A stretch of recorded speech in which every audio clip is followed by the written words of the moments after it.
If you want to understand how abuse can go under the radar for a very long time and how people cannot realize that something is abuse, how abusers work and how cover-ups work and how things can remain hidden for so long is really similar in all of those contexts. God does not want dark things to remain hidden. I knew at some point, I don't want to be one of those people that knows something and never says anything. I just didn't know what the timing was. This is Amy Fritz, and you're listening to Untangled Faith, a podcast for anyone who has found themselves confused or disillusioned in their faith journey. If you want to hold on to your faith while untangling it from all the things that are not good and true, this is the place for you. Welcome to episode 9 of Untangled Faith. Today, I'm sharing the second part of my conversation that I had with Melissa Hogan. So if you have not listened to that one, I'll wait here for you while you pause this episode and listen to that one. If you're listening to this later, it's the episode from June 30th, 2021, and it's titled, How We Realized We Were in an Unhealthy Organization. Last week, a friend asked me if I was planning to share more specifically about the things I was seeing in white American evangelical culture that gave me red flags about Ramsey Solutions. What was it about the fall of Hybels and McDonald that seemed familiar? What were those flashes that screamed danger to me? What was it Diane Langberg said that I didn't want to see? I'm not afraid to share about our experience with Ramsey Solutions, but I want to do it in a way that is most helpful and relevant to you. I don't want to distract from the point of this, particularly the goals of the last episode and this one, which were to share with you news and resources which we believe can help anyone be a part of helping create a healthy community, and that provide a framework that could help pinpoint if you're in a place that isn't healthy. And we want to share resources that we would include in what our friend Lauren refers to as the Spiritual Abuse Recovery Starter Pack. Filtering my experience through that lens is how I've landed on a few things I want to share. These are some of the key flashpoints I experienced that I had to grapple with in our time with Ramsey Solutions. The first one is one I didn't mention last week. It was in the fall of either 2012 or 2013. Dave had shared an article that was on the daveramsey.com website, and it listed things that rich people did. The implication was that by doing these things, one could have a better chance of becoming wealthy. That list created a huge pushback on social media. Several authors wrote articles or blog posts raising their concerns regarding the findings of the survey. One person who wrote about it was Sean Groves. He had some questions about the research methodology, and if I recall correctly, I commented that I too had some questions. I saw correlation in the list, but I didn't see evidence of causation. Who knew that my social science research methods class from college would come in so handy? It wasn't long after I commented that it became clear that the controversy wasn't going away, and Dave's response to it on the air and on social media was to mock some of the people who disagreed with him. I remember Nathan mentioning that Dave talked about it a bit in a team meeting. I was sick to my stomach. I was so afraid that someone in leadership would see what I wrote online and that Nathan would lose his job. I was terrified, even though I knew I hadn't done anything wrong. This was a huge red flag that I should have paid attention to. Instead, I decided to censor anything I said online that might even remotely disagree with Dave or Ramsey Solutions. I unfollowed people who questioned him. I muted terms on Twitter. I did not want to deal with the anxiety that came when I saw people try to question Dave in good faith and watch him respond by blocking them. Another flashpoint happened in 2016 when I watched the Diane Langberg video, Narcissism and the System It Breeds. I mentioned it last episode, and I shared how I had Nathan watch it, and then how he said that it sounded like Ramsey. So what had Diane Langberg said?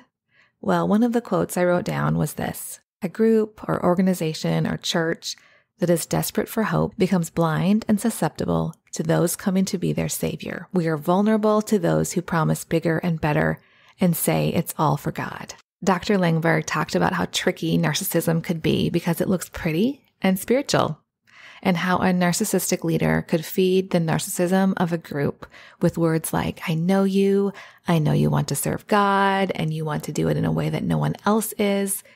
It sounds like all the things Christians are called to do, but Langberg explained that it can often feed the need to be necessary and better than others. One more flashpoint happened in December of 2018.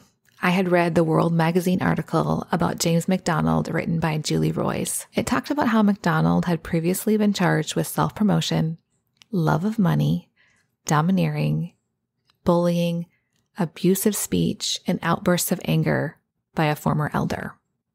And it went on to say that the leadership warned members of the church to avoid some of those that had recently resigned because, in their words, were defiling many people. It mentioned an abusive and fear-based culture, NDAs. It told of an incident when MacDonald had singled out students and called them morons, fools, and stupid.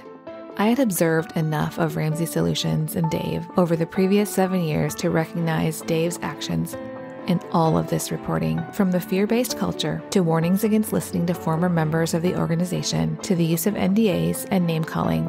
I could check off all of these things as happening with Dave Ramsey and Ramsey Solutions. I hope that adds some clarity to last week's episode and gives a bridge to this one. In this episode, I share the second half of my conversation with Melissa Hogan, and we share about a lot of resources we use to help us make sense of what we had been through. And when it's all said and done, I think we talk about more than 24 resources that I'll have listed in detail on the podcast website, untangledfaithpodcast.com. Here's the rest of my conversation with Melissa. One of the very basic tools in domestic violence is the Duluth wheel, the power and control wheel. And if you look at the power and control wheel and you see ways in which interpersonal abuse plays out, you really can have examples about how organizational abuse. So that was a key tool for me, is constantly going back to that power and control wheel. That plays out like in the podcasts and the books. So some of these podcasts that I'm going to throw out, some are about interpersonal or family abuse or gaslighting techniques. And, you'll see that play out in an organization that consists of people. They reflect those same behaviors. One of our favorite podcasts between the both of us is Something Was Wrong. The Something Was Wrong podcast was one of the first serial story-style podcasts that sucked me in. Season 1, Tiffany Reese's first podcast season, told a gripping story of narcissism. Includes lots of examples of gaslighting, and that is interpersonal. So it's whether it's in a dating or marriage relationship or within a family system, examples there. But then you go look at podcasts like The Dropout or We Crashed, which are actual companies. So both The Dropout and We Crashed were about companies and their leaders and the organizational control and abuse that happened within those. But you see the parallels if you're listening to Something Was Wrong versus We Crashed. Another great podcast that goes along with the book was Believed. And Rachel Denhollander's book, What Is a Girl Worth?, tells that story. So if you want to understand how abuse can go under the radar for a very long time and how people cannot realize that something is abuse, how abusers play on people's emotions, gaslighting, shifting the blame, and controlling a narrative, both of those resources, how abusers work and how cover-ups work and how things can remain hidden for so long, is really similar in all of those contexts. And going back to what we were talking about, God does not want things to remain hidden. And there's a balance. Like I said, if we're going to see repentance and reconciliation, obviously our goal isn't just to put everything out there for the sake of people knowing it. But God does not want dark things to remain hidden and abuse to remain hidden and people continue to be hurt. God is going to expose it. Sometimes he uses people. Yeah. Sometimes he uses reporters. Sometimes he uses supernatural means. Julie Roys started her podcast the summer of 2019. That was just months after we had left Nathan's job. One of her first podcasts was talk with some people connected to Harvest Bible Chapel, what it was like to speak the truth when nobody was listening. There was 3 people she interviewed, and I took notes on that podcast. So much of it resonated because it was a Christian organization, even though it was a church and not a business. Jessica Hockett was on. And I miss her on Twitter. So hello, Jessica, we miss you wherever you are. She said she really felt hurt by the people that had left along the way at their church, knowing something terrible was going on and never said anything. I had to go back to that podcast from Julie Roys to get the full quote just right. I discovered that I'd forgotten who had said what. In that conversation about Harvest Bible Chapel and James McDonald, it was Scott Bryant that said this. He said that it wasn't former pastor James McDonald that hurt him. He said, "The scars I walk away with are the scars from the individuals who failed to speak." And Jessica later said, "If only the leaders who left would have publicly said why they left." She was convinced it would have made a difference. That fell on me so heavy. I knew I needed to hear that. I knew at some point, I don't want to be one of those people that knows something and never says anything. I just didn't know what the timing was. I was like basically laying on the floor saying, okay, God, I don't know what this is. There is something about hearing about other stories. For example, Chasing Cosby is another podcast that I remember when the allegations started to come out about Bill Cosby. I loved The Cosby Show. I just kind of saw it and was like, I didn't investigate it enough to know. It didn't reach me enough for me to go, okay, I need to dig into this, to my regret. Not that I could have done anything. I mean, obviously, but hearing that podcast and again, seeing how something like that can remain hidden for so long and how someone can appear to the world to be one person. They appear to be one person, but in reality, in private, they are another person. Watching that play out and watching the efforts to keep something hidden and looking at the people that are digging for the truth and trying to expose the truth, they are doing the work of Jesus in a lot of ways because God does not want things to be kept in the darkness, especially when things have gone on for a very long time. There are a lot of opportunities for repentance and a lot of opportunities for people to be reconciled to the people around them and reconciled to Jesus. God will use people to expose. Thinking through what it might be like to just speak the truth when really powerful, connected people don't want you to speak the truth. Reading Rachel Denhollander's book about what it was like for her to speak up. But part of her story is about speaking out against abuse in their church denomination and the reaction to that and what they lost in speaking the truth. That was really important for me to help me process what could possibly happen if we speak up about an organization or people that will make other people feel uncomfortable and that other people benefit from in the Christian environment. As it turns out, it was a good thing I had read those books because it helped us not be completely caught off guard when Ramsey Solutions leadership set up a meeting with Nathan's new employer in an attempt to silence us. And then also reading Catch and Kill by Ronan Farrow. And she said, Catch and Kill and She Said are 2 different books. She Said's written by the women who also reported on Weinstein, Megan Twohey and Jodi Kantor. One of the things that those books highlight is non-disclosure, non-disparagement agreements and how they are used to not only silence people from talking about things, but to actually hide abuse and to perpetuate abuse. When you think about that term, non-disclosure, I'll put my lawyer hat on here for a minute because I had used non-disclosure agreements in my practice as a lawyer, but I used them in contexts where people were selling a business and they were equally represented. They had equal power. Those contexts are where non-disclosure agreements come from. Or, you have certain, intellectual property that you're transferring or you want to share with someone and you don't want them to be able to tell other people and, destroy the value of your intellectual property. In the context of churches or organizations using non-disclosure agreements and non-disparagement agreements to get people to not talk about negative things or not talk about allegations of abuse or to pay people off is the opposite of Jesus. Watching the use of NDAs, when I say NDAs, I kind of use them all encompassing to include non-disclosure agreements, non-disparagement agreements. That was a signature move of abusers in these stories of Weinstein. And that's how they were able to operate for so long. They would sexually harass someone or abuse someone. Mm-hmm. That person would go to HR or would complain or disclose. And they'd say, oh, because the abuser was rich and powerful, I'll pay you this amount of money to settle your legal claim, and you're going to sign this non-disclosure, non-disparagement agreement. And what people don't realize is that's not a transaction that's normal. It's not an equal bargaining situation. Yeah. To look at these stories and realize how long these abusers had been able to operate, much of which was through the use of NDAs. People should have a flashing red light if they are part of an organization, especially an organization that names the name of Christ and uses NDAs. Melissa and I have had lots of conversations about NDAs.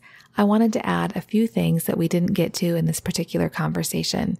First of all, if you're offered an NDA, it is within your rights and to your benefit to ask to have the offer in writing for you to review with your spouse and a lawyer.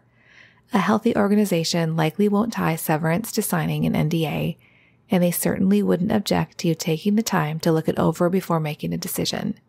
If a Christian organization, a faith community, is using the same tactics of silencing as Harvey Weinstein, that should tell you something. It should definitely tell you something. I highly recommend those books. They read like a thriller in some ways. It's so good. Also, Catch and Kill, there's some podcasts connected to that as well. And also these books, most of them have audio versions that you can pick up. So if you'd rather listen to something than physically hold the book, but I like to hold the book. I like to underline it, make notes. And it also, if you want to know like the stakes of actually speaking up in some situations, you have to kind of know what can happen. You need to be emotionally in a prepared place if you're going to say something. And it also helped me realize in many cases, you're not going to see anyone change, and you are going to have to brace yourself to be ready for that or be maligned yourself. Read Rachel's book, not to discourage you, but to give you a realistic understanding of what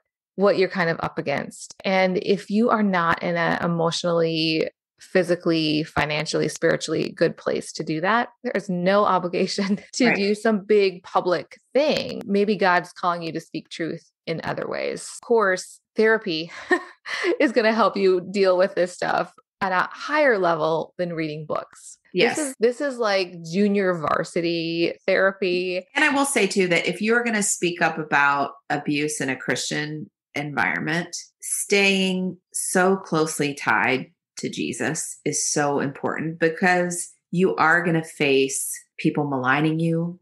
You're going to probably lose friends. You might be at financial risk. So if you are walking this out with the Lord and feel really confident that He's calling you to speak about this particular thing at this particular time, then you're going to be much more prepared for the consequences that happen, and know that you're not going to question yourself like, oh man, if I hadn't done this, then this wouldn't happen. No, if you feel confident that God is calling you to speak this at this time, then you will be more prepared for any negative consequences that happen. One of the books that doesn't seem like it's in the middle of all of this, I now think everyone should read, is called The Sociopath Next Door. It goes back to this sense of, we think, even though the Bible says that there's evil and there's wolves and that we all have sin, we want to think people are good. This was part of my own spiritual laziness, that someone says they're a believer. I'm like, I believe them. The Bible calls us to look at the fruit. And if we ignore the fruit to just listen to what they say, that they are a believer, again, that's where I have to take ownership, that there were signs that the fruit was rotten. I wanted to ignore it. But that book, The Sociopath Next Door, where you can start to see the signs that someone is a pathological liar, that they are not the same person all the time, that they are very malleable to the situation in terms of who they are manipulating. So I would recommend that book to everybody. There's movies. Sometimes you just want to watch a movie, but also there's movies that help you see through dramatic form. Because obviously we know movies take a little bit of license, even if they're based on true stories. So Spotlight was a movie that I've now watched multiple times. And that is how a group of reporters started to uncover and expose the sexual abuse in the Catholic Church in Boston. Again, situations of how something can remain hidden and covered up and manipulated for so long until people start to expose it. The Insider, which is about the tobacco industry, how that cover up was exposed. Dark Waters and A Civil Action are about chemical companies. So you see this theme of people trying to hide bad actions and how those tactics try to hide and manipulate and shift the blame to other people, and people looking at that and going, no, this is something that needs to be exposed. The Vow. So we talked a little bit about podcasts that talk about NXIVM or Scientology. The Vow, which is on HBO, is about NXIVM. And that, again, is about an organization that used tactics of manipulation and abuse to really, really harm people and financially manipulate people. Yeah. And it helps you understand how much people want to protect their influence. That's just natural. We want to hang on to power. We want to hang on to that. When you feel the instinct in yourself or see the pattern in others that is protecting, whether it's I'm protecting the reputation of the church, or I'm protecting my income stream, I'm protecting money, power, wealth, fame, reputation. How is that depending on Jesus to protect us in the Christian context, or, outside of the Christian context? If you're covering up to protect those things, that's not right. Within the last 12 months, I would say we have this embarrassment of riches of really great books that have come out that are in this area of church health, spiritual abuse. When I took a picture of a stack of books, our friend Lauren said, "Oh, I see you have the Spiritual Abuse Recovery Starter Pack." In my Spiritual Abuse Recovery Starter Pack, I would for sure add some of these books that just came out. And one of them was When Narcissism Comes to Church by Chuck DeGroat. He talks about how this personality disorder works in a faith settings. And he talks about how the different personalities can have a tendency towards narcissism. And he has a lot of grace about it. That is one thing that I really appreciated in the book. In the end, we are all created by God. Yeah. And that's where, one of the things you see in narcissistic people or organizations is a very us versus them mentality. We're right, they're wrong. We're good, they're bad. We're the best. Even in situations where you're a part of exposing abuse, so even then you can start to feel that us versus them. But in the end, we are all children of God. Even the people that are harming other people and abusing other people, if we can cling to anything, clinging to the hope that they will see their sin and repent from it, I think we have to go back to that over and over and over again. And I think that is something that Chuck DeGroat does in that book. Also in my starter pack, I would say a church called Tove that I've mentioned on the podcast before with Scott McKnight and Laura Behringer points out some of the areas where churches have gone wrong. And then it really focuses a lot of time on this redemptive cycle of goodness and how churches can lean into that. You really see the heart of Scott and Laura and other things they write too, and other podcasts that they're on. They are holding on to that hope for repentance and restoration while also shining a light on the really unhealthy things. Early on in this journey, each of us, like I said, independently had stumbled upon Wade Mullen and Diane Langberg and their work in spaces that were not books, whether it was videos or Wade's dissertation, and then his long tweet threads about how to recognize the tactics of image management in Christian organizations. That was his dissertation. How Christian organizations try to manage their image in the wake of an image threatening event. So reading all of this stuff from Wade Mullen and Diane Langberg, and then getting the huge blessing in the last year to get books from Wade Mullen and Diane Langberg was amazing. Wade Mullen's book is Something's Not Right, Decoding the Hidden Tactics of Abuse and Freeing Yourself from Its Power. This is like the ultimate anti-gaslighting book. He points out the ways people can be manipulated, and he shares a little bit of his own story in there. And it's just so very good. If you're out there and you find yourself going, well, I would never fall for that. The people who allow themselves to be in that situation or find themselves in that situation, they're just not blank, whatever you want to put in there. A little bit of lack of humility in that perspective to think, well, that wouldn't happen to me. But really, we take a humble stance and say, let me understand how this happens. Let me understand how somebody ends up in an abusive marriage or how they end up in an organization that harms them or manipulates them and they don't realize it for 8 years. Reading Wade's book and having a humble spirit about it to understand how manipulation works and how we can become blind to it, how trauma works. Wade's book speaks to that. Diane Langberg's book speaks to that, Redeeming Power, because it's really a darkness. It's tactics of darkness that do that. And if we're saying that couldn't happen to us, that's really ignoring the truth in the Bible. You're a ministry leader. There's two really good reasons to educate yourself on this. One is just to make yourself more educated, and they say trauma informed. Is to be trauma informed and educated about this is going to just make you a safer place for people that have experienced abuse, any kind of abuse, spiritual abuse, sexual abuse, domestic violence, coming out of like a high control group. It will make you a more empathetic, will help you to more effectively minister to them.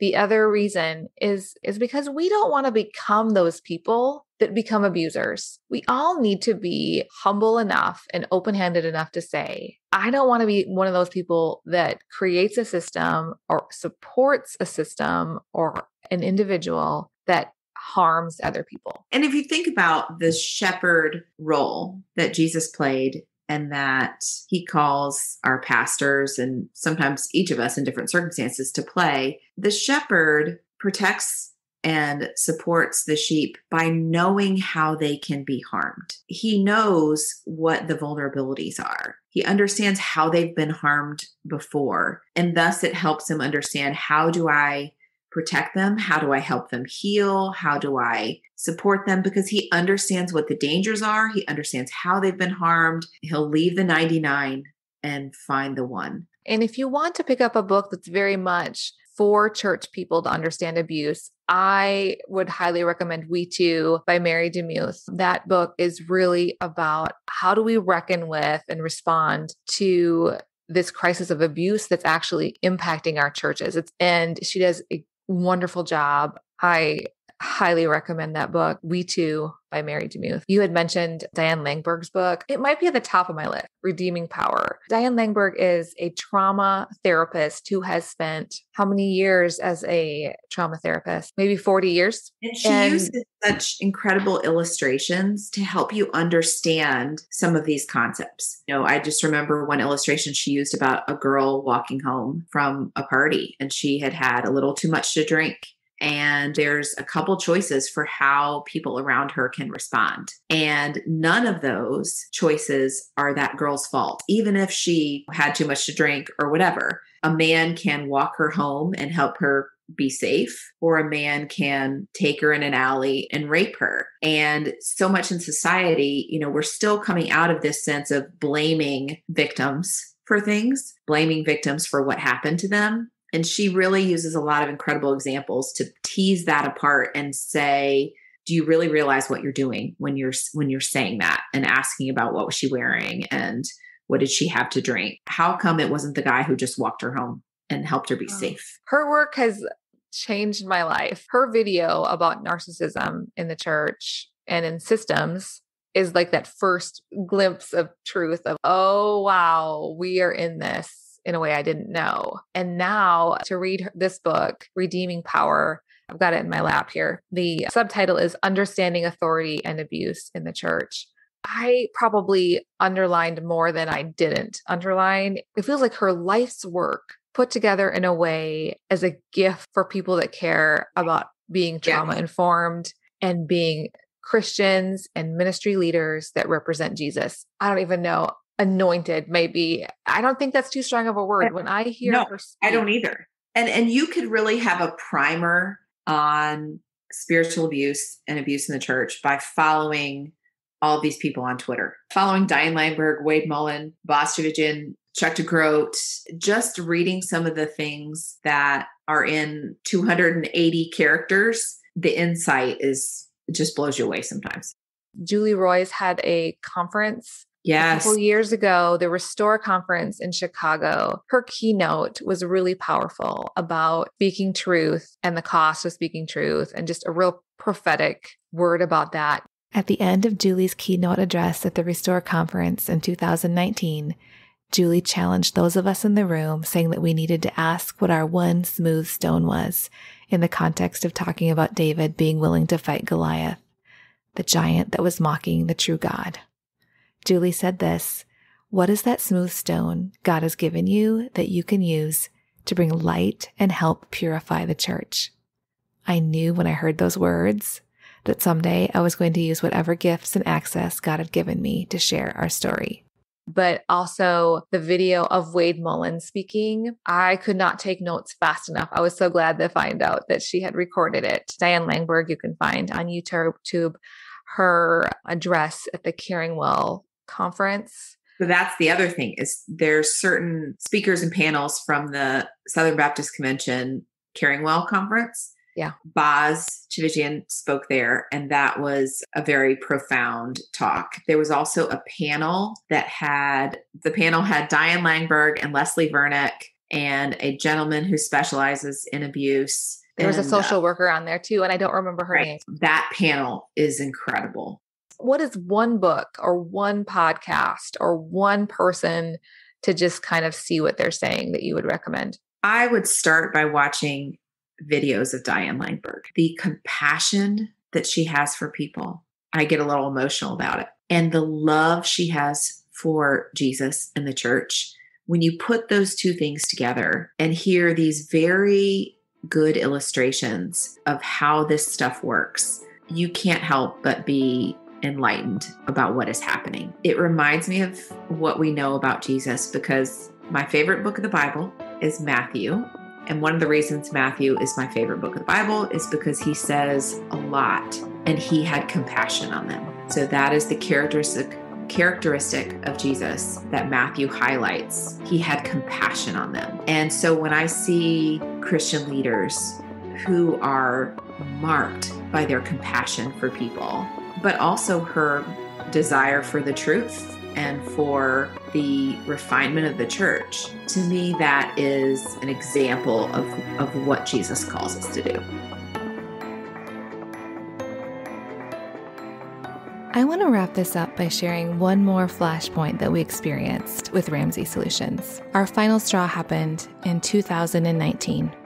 It happened when we came across evidence of infidelity happening with a high-profile public speaker, and leadership lied to us about it and treated it very differently than we had seen them handle other violations of their stated core values. Nathan was told he needed to trust them, or he knew what he needed to do. The implication was that Nathan needed to resign if he didn't fully trust the narrative. Nathan and I both knew the narrative wasn't completely true, and that's when we knew it was over for us. The summer after Nathan resigned, I stumbled across a podcast episode from Michael Hyatt and Megan Hyatt. Michael shared about a difficult ethical situation he navigated while working in the publishing industry. The co-host chimed in to add, "Core values look good when they're hanging on the wall. They're very difficult to enact in a real-life business situation." I cried as I listened. Very difficult felt like an understatement. I wrote in my journal that day, one final quote from the podcast: "Err on the side of integrity, even if it costs you in the short term." The best way I can summarize this process that Melissa and I have been through is to describe it in a way that Wade Mullen talks about in his book, Something's Not Right: Decoding the Hidden Tactics of Abuse and Freeing Yourself from Its Power. Mullen says this: "If we can learn the language of abuse, we can stop the cycle. We can make abusers less effective in accomplishing destruction in our lives." Melissa and I have been learning the language of abuse. All of the books, videos, podcasts, and movies we've mentioned were all a part of our curriculum in learning this language. Thanks so much for listening to this episode of the podcast. Unless you've been taking notes, and I wouldn't put it past some of you, you're going to be happy to hear that you can find a list of all of the resources that we mentioned today on the podcast website, untangledfaithpodcast.com. If you enjoyed this episode, it would be awesome if you would share it with a friend and leave a review on Apple Podcasts. You can also find me on Instagram and Facebook as Untangled Faith. For transcripts and show notes, check out untangledfaithpodcast.com. On the next episode of Untangled Faith.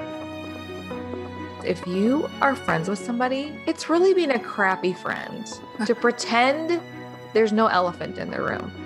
The times that I have ever left somewhere and someone has called and said, "I'm so sorry. Would you feel comfortable telling me what happened?" That has been so meaningful to me.